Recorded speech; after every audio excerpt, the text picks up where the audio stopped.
أعوذ بالله من الشيطان الرجيم بسم الله الرحمن الرحيم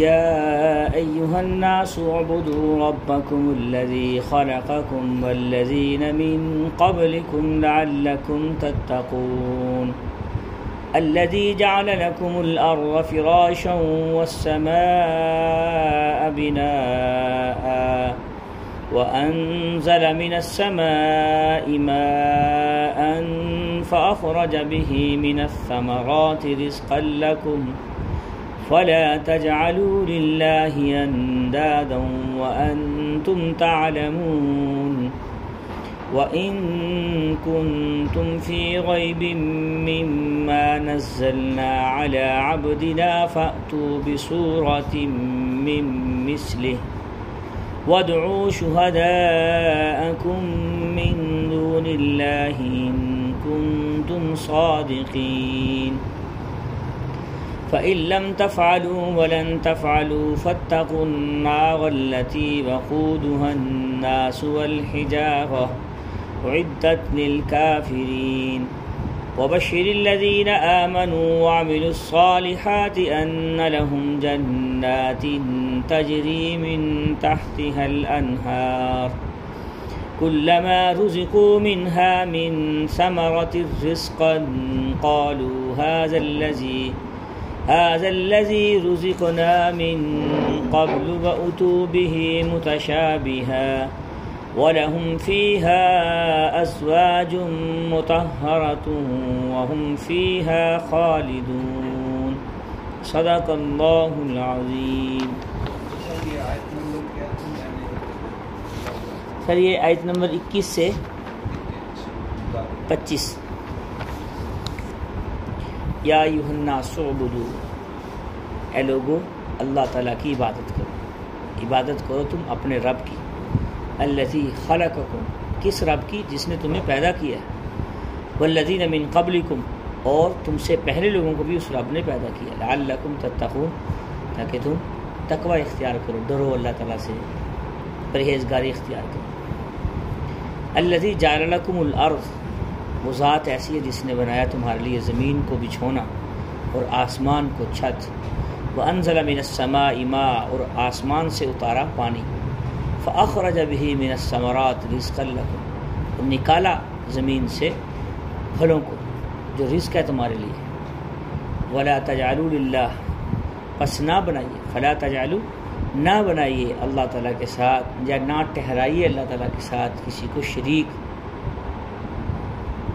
وانتم تعلمون، حالانکہ تم جانتے ہو کہ اللہ تعالیٰ ہی پیدا کرنے والا ہے، وإن كنتم في ريب مما، اور یہ کہ تم شک میں پڑے ہوئے ہو، اور اگر تم شک میں پڑے ہوئے ہو اس چیز سے جو ہم نے نازل کیا اپنے بندے پر، تو فأتوا بسورۃ من مثلہ، کوئی ایک صورت ہی لے آؤ اس جیسی، وادعوا شہداءکم من دون، اور بلا لو تم اپنے اللہ کے علاوہ سارے معبودوں کو، معاونین کو اکٹھا کر لو، سرداروں کو اکٹھا کر لو، ان کنتم صادقین، اگر تم سچے ہو۔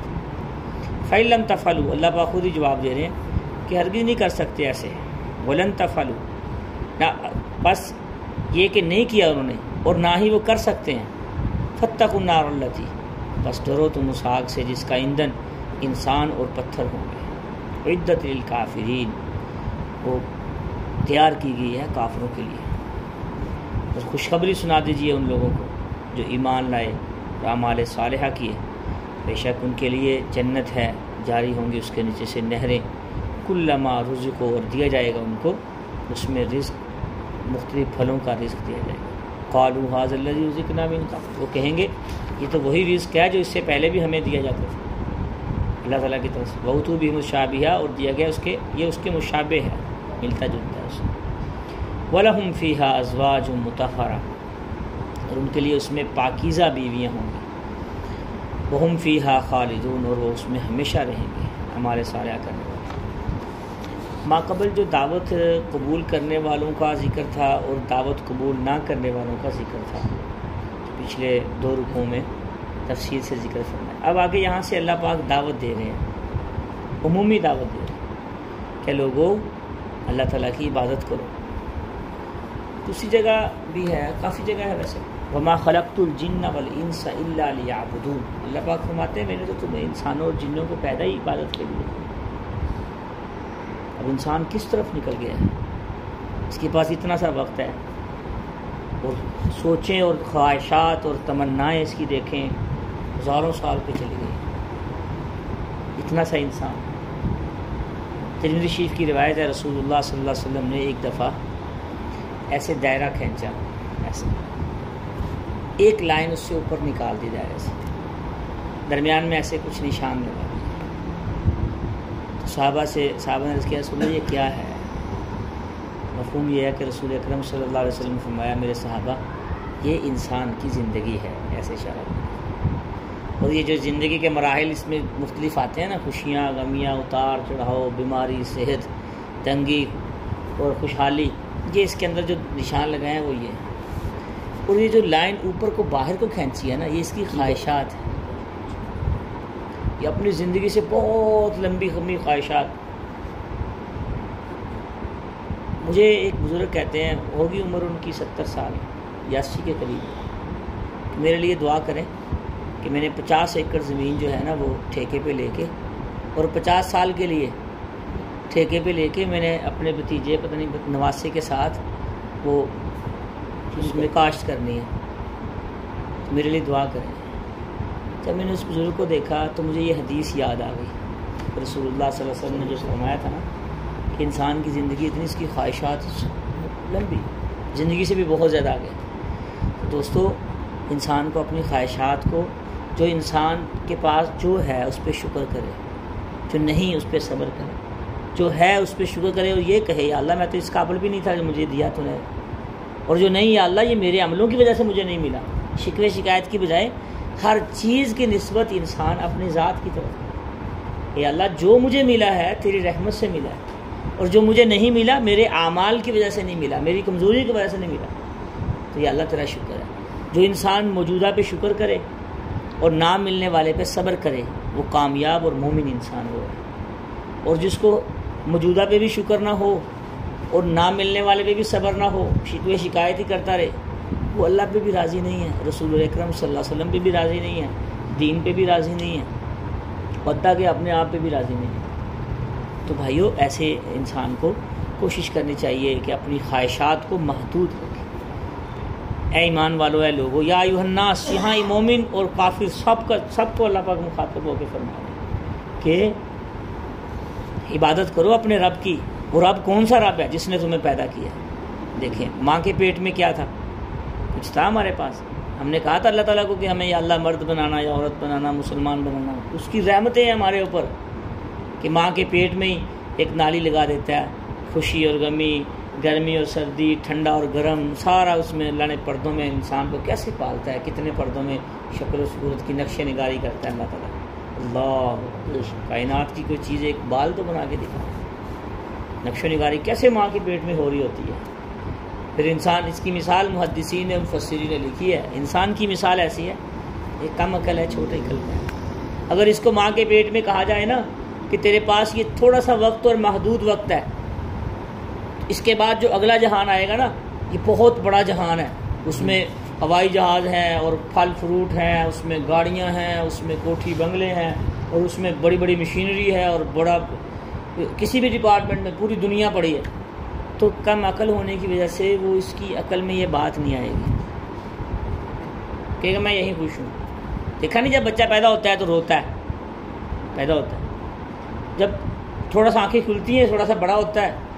اب اگر اس کو کہا جائے کہ بھائی جو پچھلا جہان تھا وہ کیا تھا، وہ کہے گا کچھ بھی نہیں یار، وہ تو 9 مہینے کے لیے تھا میرے پاس، بس ایک ٹائم پیریڈ تھا، جو میری ماں کھاتی تھی میں وہی کھاتا تھا، جو میری ماں پیتی تھی میں وہی پیتا تھا، تو میرے پاس وہ ایک محدود سی جگہ تھی، محدود سی خواہشات تھی، محدود سی چیزیں تھیں، یہ جہان ٹھیک ہے۔ جب دنیا کے پیٹ میں آ گیا تو اللہ تعالیٰ نے انبیاء کو بھیجا کہ جا کے اس بندوں کو سمجھا دو اگلا جہان جو آ رہا ہے نا یہ ساری نقلی چیزیں ہیں، مٹی کی چیزیں ہیں، مٹی سے بنی ہے، حقیقت میں مٹی ہے، مٹی میں اللہ نے رس بھر دیا، ذائقے بھر دیے مختلف۔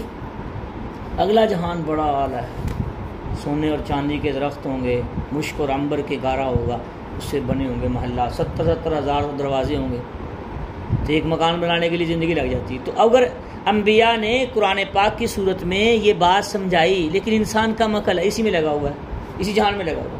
بخاری شریف کی روایت ہے، رسول اکرم صلی اللہ علیہ وسلم نے فرمایا ولا عین رأت ولا اذن سمعت وعلى قلب على خطر، کسی آنکھ نے دیکھا نہیں کہ آگے اللہ پاک کیا دیں گے، کسی کان نے سنا نہیں، اللہ، اور کسی کے دل میں خیال بھی نہیں آیا آگے اللہ پاک کیا دیں گے، اللہ۔ انبیاء نے بتا دیا، ہم نے یقین ہے، یقین بالغیب ہے۔ تو بھائیو یہ جہان جس دنیا کے پیٹ میں ہے، ہم جیسے ماں کے پیٹ میں تھوڑا عرصہ رہ کے آئے ہیں نا، اب اگلے دنیا کے پیٹ میں تھوڑا سا عرصہ رہیں گے، پھر اگلے جہان میں جانا ہے۔ ہم تو مسافر ہیں، اس بات کو جس کو سمجھ آ گئی وہ تو اللہ کی فرما برداری اور اطاعت میں آ گیا، جس کو سمجھ نہیں آئی وہ زندگی اس نے اسی میں گزار دی۔ اس کو نہیں پتہ اللہ کون ہے، رسول کون ہے، وہ تو یہ لفظ بولتا ہے معاذ اللہ، کفریہ لفظ بولتا ہے کہ اگلا جہان کس نے دیکھا، جب آئے گا دیکھا جائے گا، معاذ اللہ استغفر۔ موت آتی ہے نا، وہ سب کچھ نظر آ جاتا ہے۔ تو اس لیے یہ جہان عارضی ہے، کرامن کاتبین یعلمون ما تفعلون، ایک ایک بات لکھی جا رہی ہے، ایک ایک چیز ریکارڈ ہو رہی ہے اس کی۔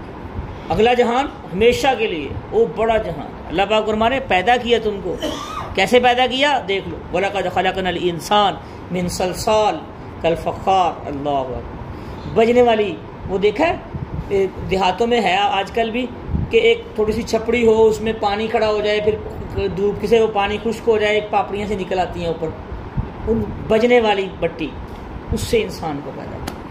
14ویں سپارے میں بڑی تفصیل سے اس کا ذکر ہے۔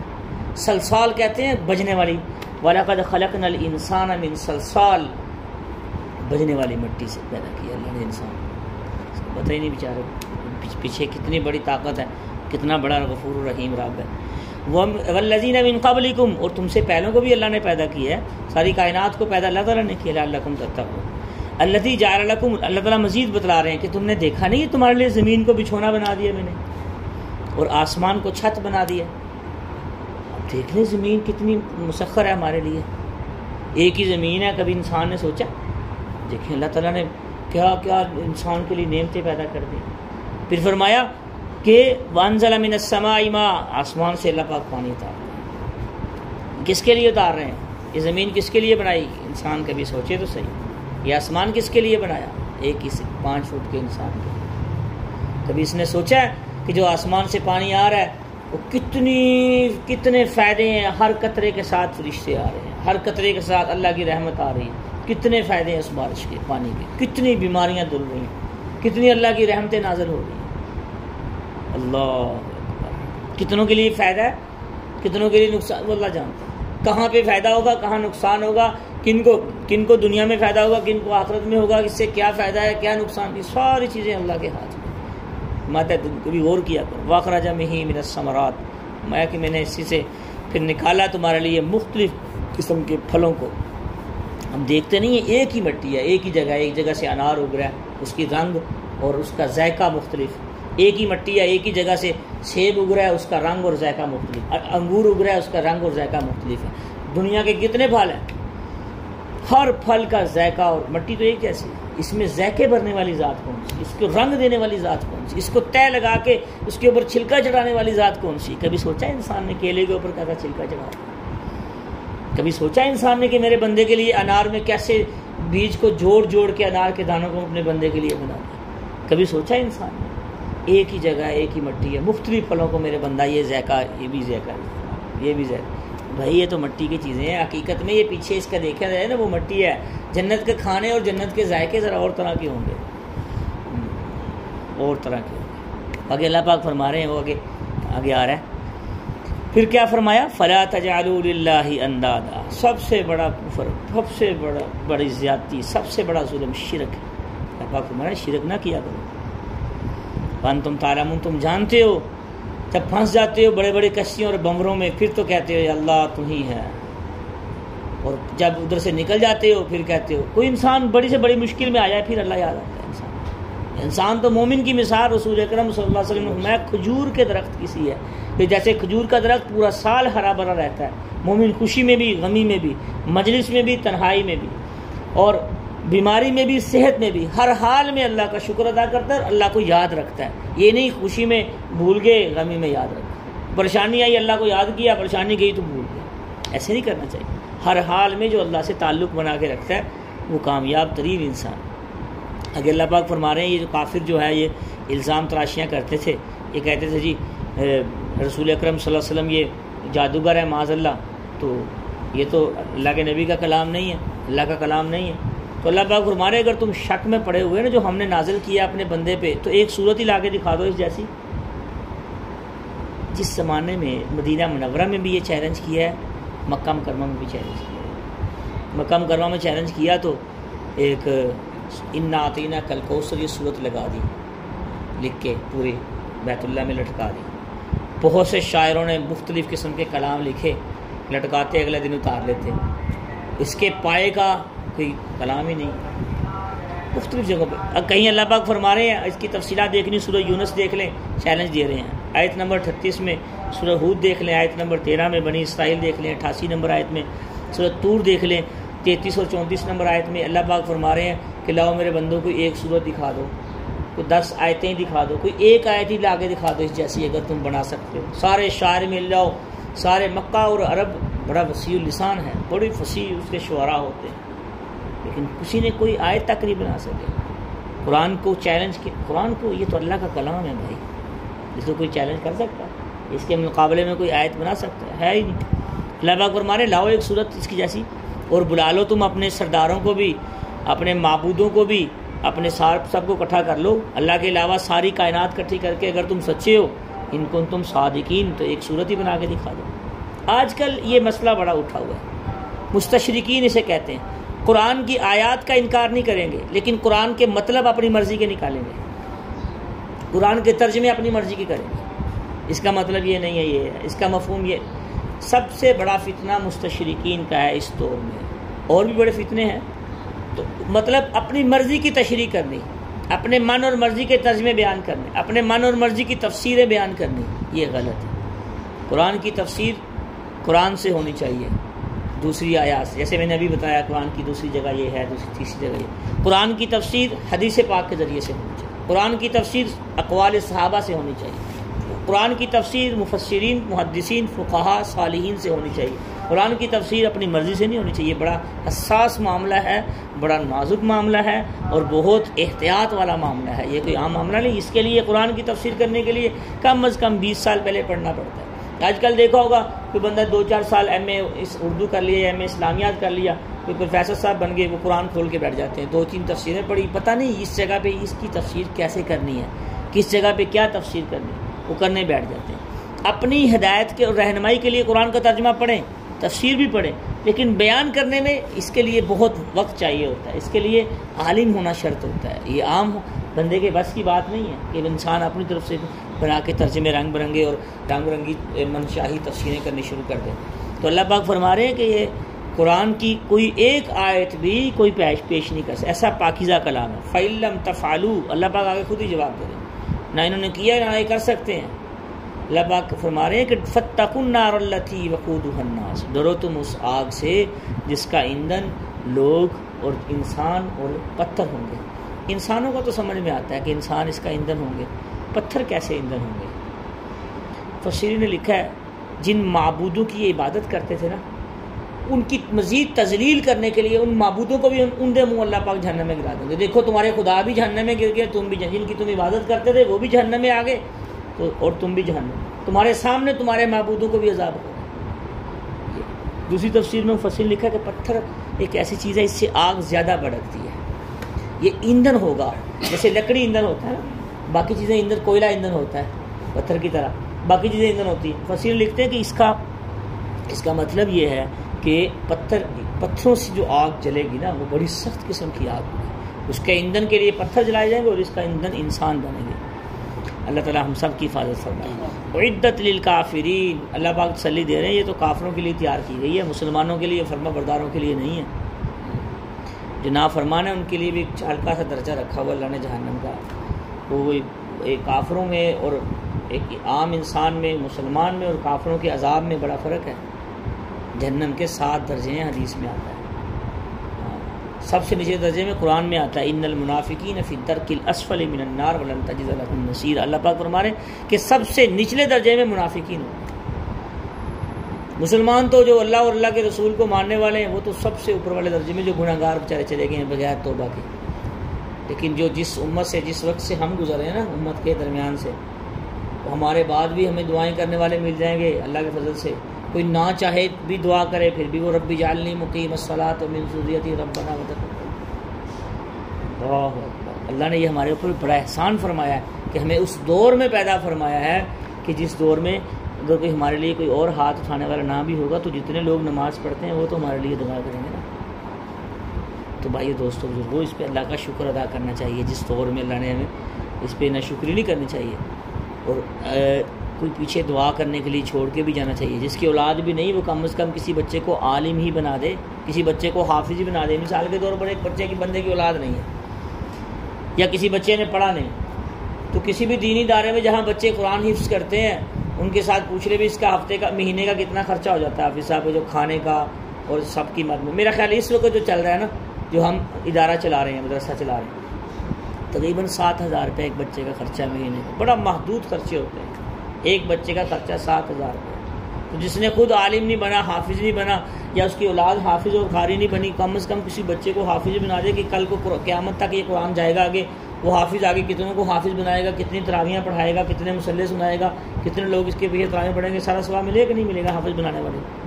یہ ایک بہت بڑی میں انویسٹمنٹ بتا رہا ہوں. اور یہ جو فائلیں لیتے ہیں نا مختلف پلاٹوں میں، مختلف سوسائٹیز میں، یہ اس سے 1000 گنا بڑی انویسٹمنٹ ہے. بہت سے لوگ ہیں اب بھی جو کرتے ہیں، اداروں میں جاتے ہیں، کسی مستند عالم سے، مفتی صاحب سے پوچھ لیتے ہیں کہ میں 2 بچے، جتنی استعداد اس کی ہوتی ہے، میں ایک بچے کو حافظ قرآن بنانا چاہتا ہوں اپنی زندگی میں. کسی بچے کا نام بتا دیں، اور استاد نام رکھ دیتا ہے یا نام نہ بھی، بھائی یہ بچہ آپ کے نام کرتے ہیں. تو یہ بچے کا جتنا خرچہ ہے، اس کی جو جتنا اس کے اوپر اس کے کھانے پینے کا، رہنے کا، رہائش کا، کپڑوں کا، جو بھی اس کا خرچہ آتا ہے، تو غریب لوگوں کے بچے بیچارے پڑھتے ہیں عام طور پہ عمومی، تو وہ اس کا سارا خرچہ اٹھا لیتے ہیں. اب آنکھ بند ہوگی، وہ بچہ قرآن پڑھ رہا ہے، آگے پڑھاتا جا رہا ہے، چلتا سلسلہ چلنا شروع ہو گیا. یہ جو انویسٹمنٹ ہے نا یہ بینک کی، یہ بڑی انویسٹمنٹ ہے. اس میں خیانت بھی نہیں ہو سکتی، اس انویسٹمنٹ میں چوری بھی نہیں ہو سکتی، اس انویسٹمنٹ میں دھوکہ اور فراڈ بھی نہیں ہو سکتا. وہ بچہ نہ چاہے پھر بھی ثواب ملے، وہ بچہ کہے پھر بھی، نہ کہے پھر بھی، جہاں تک قرآن کو پھیلانے کا. اب مجھے بھی تو کسی نے قرآن پڑھایا ہی ہے، اب میں کتنے لوگوں کو قرآن سمجھا رہا ہوں، بتا رہا ہوں. اب جس بندے نے حفظ میں میرے اوپر پیسے لگائے ہوں گے، پتہ نہیں کون اللہ کا نیک بندہ. اس لیے کہتے ہیں نا دینی اداروں کا خیال رکھنا چاہیے انسان کو، جہاں قرآن پڑھا جاتا ہے شب و روز. وہ ایک بچہ نہیں، اس سے ہزاروں علماء پیدا ہوں گے قیامت تک، تو ہزاروں علماء کے حصے میں شامل ہوگی. نیت پہ ڈیپینڈ کرتا ہے. ایک بندہ اگر نیت کر لے کہ یار میں یہ کام کر رہا ہوں، میری نیت یہ ہے جتنے بچے یہاں حافظ، عالم، قاری، مفسرین، محدثین، خطباء، فقہا بنیں گے، سارا ثواب مجھے ملے گا. تو ملے گا اس کو، قیامت تک ملے گا انشاءاللہ تعالی. یہ بہت بڑی انویسٹمنٹ ہے اگر بندہ اس کو سمجھ لے. وبشر الذین آمنوا وعملوا الصالحات. اللہ پاک کا مزاج ہے، اللہ پاک کی ترتیب ہے. جہاں کافروں کا ذکر کرتے ہیں ساتھ مومنین کا ذکر ضرور کرتے ہیں. جہاں مومنین کا ذکر کرتے ہیں فرما بردار بندوں کا ساتھ نافرمانوں کا بھی، تاکہ یہ بیلنس برابر رہے. جہاں نافرمان فرما بردار ہو، اور فرما بردار اس پہ شکر کریں اللہ کا کہ اللہ نے ہمیں فرما بردار کیا. تو اللہ پاک فرما رہے ہیں وبشر الذین آمنوا وعملوا الصالحات. تو خوشخبری سنا دیجیے ان لوگوں کو جو ایمان لائے، خالی ایمان نہیں لے کے، وعملوا الصالحات، اور اعمال صالحہ بھی کرتے ہیں. ان کے لیے کیا کیا اللہ پاک نے؟ فرمایا ان کے لیے میں نے جنت، باغات ان کے لیے بنائے ہیں، تجری من تحتها الانہار، ان کے نیچے سے نہریں جاری ہیں. نہر، انہار کا لفظ فرمایا، شہد کی نہر ہوگی، شراب کی نہر ہوگی، دودھ کی نہر ہوگی. یہ تو عمومی ہیں 3 نہریں جو رسول اکرم صلی اللہ علیہ وسلم سے احادیث سے، اور بھی جو چاہے گا اللہ پاک دے دیں گے. وہ قرآن میں آتا ہے وَلَكُمْ فِيهَا مَا تَشْتَهِي أَنفُسُكُمْ وَلَكُمْ فِيهَا مَا تَدَّعُونَ. انسان جو چاہے گا جنت میں جا کے اس کو وہ مل جائے. یہ رب کریم فرمایا. آگے فرمایا كُلَّمَا رُزِقُوا مِنْهَا، ہر طرح کا اس میں رزق، ثمرات الرزق، مختلف قسم کے اللہ پاک پھل دیں گے. اور وہ پھل اور ان کا ذائقہ اور ان کا ٹیسٹ اور ان کی مقدار اور ان کا سائز، یہ کیا ہوگا اور کیسا ہوگا وہ اللہ ہی جانتا ہے. یہاں تو پھلوں میں ٹیکے لگا کے میٹھے کرتے ہیں نا، یہاں تو 10 روپے کی چیز کے لیے بھی 2 نمبریاں کرتے ہیں. تو رب کا جو پھل دیا ہوگا وہ کیسا ہوگا؟ اس میں تو کوئی ملاوٹ نہیں ہوگی، اس میں تو کوئی کسی قسم کا دھوکہ نہیں ہوگا، اس میں تو کسی قسم کی کڑواہٹ نہیں ہوگی، اس کے اوپر تو کوئی قسمیں نہیں اٹھائی جائیں گی. ایسا پاکیزہ پھل ہوگا جو انسان ایک دفعہ کھائے گا اس کا ذائقہ اللہ اکبر، یہ اللہ ہی جانتا ہے کیا ہوگا اور کیسا ہوگا اور کب تک اس کا ذائقہ رہے گا، ہر چیز کا مختلف۔ یہ کیا کہیں گے؟ اللہ پاک فرما رہے ہیں کہ یہ اسی کے مشابہ ہوں گے جو دنیا میں تم کھا پی کے آئے ہو، وَأُوتُوا بِهِ مُتَشَابِهًا، لیکن ذائقہ مختلف ہوگا، سائز مختلف ہوگا، ٹیسٹ مختلف ہوگا، اور اس کی بناوٹ وہ ہوگی کہ انسان دیکھے گا کہے گا یار یہ اللہ۔ مفسرین نے ویسے اس کی کافی لمبی تفسیر لکھی ہے، بڑی روایات ہیں اس کے بارے میں کہ جنت میں پھل کیسے ہوں گے، تو لیکن حقیقت بات یہی ہے، ساری باتوں کا خلاصہ یہی ہے کہ آگے کیا ملے گا، کیسا ملے گا، وہ اللہ ہی جانتے ہیں بہتر، اور کس کو ملے گا۔ آگے اللہ پاک نے ایک اور بڑی خوشخبری دی، وَلَكُمْ فِيهَا أَزْوَاجٌ مُطَهَّرَةٌ، جمع زوج کی جمع ہے، بہت ساری بیویاں اللہ دے گا۔ یہاں تو ایک بیوی قابو نہیں آتی، اگر ہوتی ہے تو دوسری کا نام بھی لیں تو ہلچل مچ جاتی ہے۔ اللہ پاک آخرت میں دیکھو، اگر اللہ کے نبی سے ایک صحابی نے سوال کیا، یا رسول اللہ سب سے کریم انسان کون ہے، اچھا انسان کون ہے؟ اللہ کے نبی نے یہ نہیں فرمایا تہجد گزار، حج کرنے والا، زکوٰۃ دینے والا، نہیں، اللہ کے نبی فرما رہے ہیں سب سے اچھا انسان وہ ہے جو اپنی بیوی کے ساتھ اچھا ہے۔ اللہ اکبر، دیکھیں انسان باہر کتنی غلطیاں اور کتنے لوگوں کی باتیں سنتا سناتا ہے، برداشت کرتا ہے، تو بیوی کی بھی تھوڑی سی برداشت کرنی چاہیے، عورت ہے نا، اس سے بنا کے رکھنی چاہیے۔ اصل مومن وہ ہے جس کی بیوی اس کی تعریف کرے، بیوی کہے نہیں یار میرا خاوند ایک اچھا انسان ہے۔ تو بھائیوں کوشش کرنی چاہیے اپنی بیویوں سے بنا کے رکھیں تاکہ آخرت میں پھر اللہ پاک فرما رہے ہیں مطہرہ، پاکیزہ ہوں گی۔ دنیا کی بیویوں کی کیا گارنٹی ہے؟ کوئی گارنٹی نہیں، یہ چگلیاں بھی ان سے ہوتی ہیں، غیبتیں بھی ہوتی ہیں، اور بھی بہت سے کام، لیکن اللہ پاک جو آخرت میں دیں گے، اگر بیویوں کی تعریف پڑھنی ہو تو سورۃ الرحمن پڑھ لیں، اس میں تیسرا رکوع پڑھ لیں، وَلِمَنْ خَافَ مَقَامَ رَبِّهِ جَنَّتَانِ، اللہ اکبر۔ اللہ پاک فرما رہے ہیں اس میں کہ اور بھی کئی جگہ فرمایا کہ ان کو کسی جن اور انس نے چھوا تک کیا، دیکھا تک نہیں۔ اللہ، چھونا تو بڑی دور کی بات ہے نا، چھوتا تو بندہ تھا جب دیکھ لے، دیکھا تک بھی نہیں ہوگا۔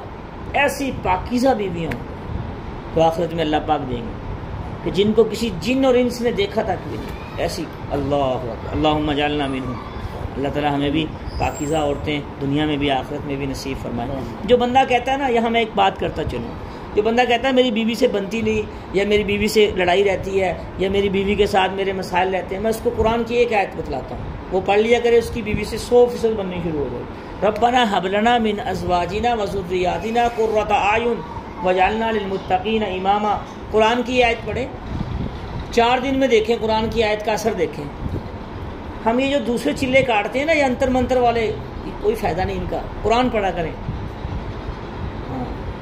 اصلاح کی نیت سے، فائدے کی نیت سے، برکت کی نیت سے، جس نیت سے قرآن پڑھیں گے، اس کے یہ ایسا سمندر ہے، وہی فائدہ ہوگا، یہ قرآن کا یہ فائدہ۔ تو بھائیوں، جو بندہ جس کی شادی نہیں ہوئی، وہ چاہتا ہے مجھے پاکیزہ بیوی ملے، کسی کے ساتھ ملی ہوئی نہ ہو، 100% پاکیزہ ہو، ہر انسان کی خواہش ہوتی ہے نا، پاک دامن ہو، تو وہ جوانی میں ہی یہ آیت پڑھنی شروع کر، ربنا هب لنا من ازواجنا وذریاتنا قرۃ اعین وجعلنا للمتقین اماما۔ اور جو جن کی شادیاں ہو گئی ہیں وہ بھی یہ آیت پڑھ لیا کریں، ہر نماز میں پڑھیں، ہر نماز کے بعد پڑھیں کہ یا اللہ، یہ جب اللہ سے مانگے نا ربنا آتینا، اس آیت کے اولاد بھی نیک، متقین کا امام بھی بنا دیں گے اللہ پاک، بیوی بھی نیک، آنکھوں کی ٹھنڈک ہو جائے گی، سارا کچھ، سارے معاملے اس میں حل ہو رہے ہیں اس آیت میں، ایک آیت میں۔ اللہ تعالیٰ ہمیں سمجھنے کی اور اس سے فائدہ حاصل کرنے کی توفیق عطا فرمائے۔ وہم فیہا خالدون، یہ پھل فروٹ اور یہ سہولتیں، یہ بیویاں، یہ کوئی عارضی نہیں ہوں گی، وہم فیہا خالدون، ہمیشہ ہمیشہ کے لیے اس کو۔ وآخر دعوانا الحمدللہ رب العالمین۔